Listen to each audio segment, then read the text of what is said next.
The table in the dining room can be designed like this. Home to buy a finished dining table without storage. The table is always messy. The refrigerator also protrudes a very unsightly. Try this design. Against the wall, first design dining side cabinets. Categorize storage snacks and drinks neat and not messy. Marble is applied in the center. Rail outlets are installed.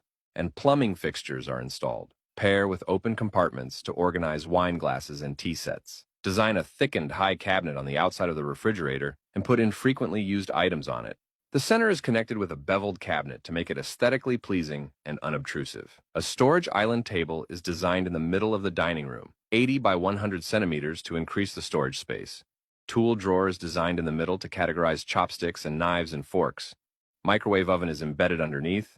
Side pull-out cabinets are designed to store bottles and cans, and 3 drawers are designed on the other side to store snacks and beverages. Then connect the pull-out dining table, pull it out when guests come, and put it away when not in use without taking up space. With the outlet, convenient for the family to eat hot pot. Follow me to view more decoration collections.